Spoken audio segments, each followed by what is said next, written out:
Hello, GW political junkies, and welcome to Colonial Crossfire, the top headlines. I'm Jessica Nix.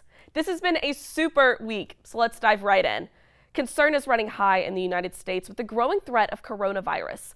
11 people have now died from the virus. Congress passed an $8 billion funding bill this week with money going towards research for vaccines and medical supplies.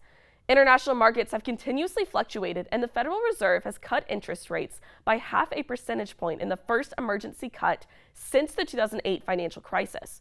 The economy has tumbled at home too, with the Dow Jones Industrial Average plunging more than 1,000 points amid the news of the virus in the U.S. The Supreme Court heard what could be a landmark case on abortion on Wednesday. The case considers a 2014 Louisiana law that restricts the number of doctors that can perform the procedure.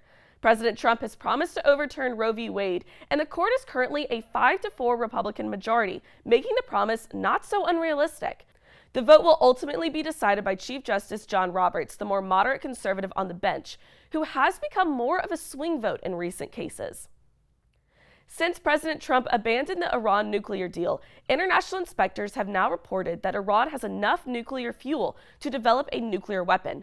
However, while they have enough uranium, it will still take years to develop a singular weapon and deliver it across the region.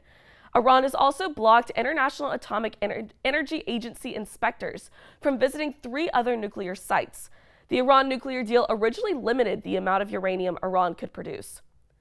14 states and 1 territory voted on Super Tuesday for the Democratic primary, with candidates competing for more than 1,300 delegates. Voters came out in droves and well exceeded 2016 primary voting numbers. Former Vice President Joe Biden took the largest victory of the day, winning 10 states.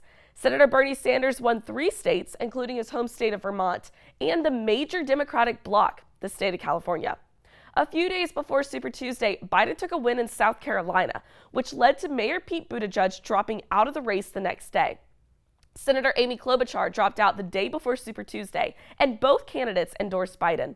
Billionaire Mike Bloomberg has now dropped from the race and led to Bloomberg endorsing Biden.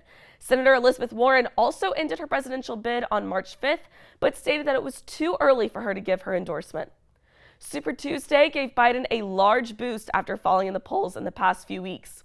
Biden won in some states where he has not campaigned extensively, but it is still anyone's race, as Biden only leads the party by a little over 50 delegates. It's a long road to that 1,991 delegates, so buckle up. That's all for headlines this week. Tune in after spring break for the top headlines. Have a great break, GW.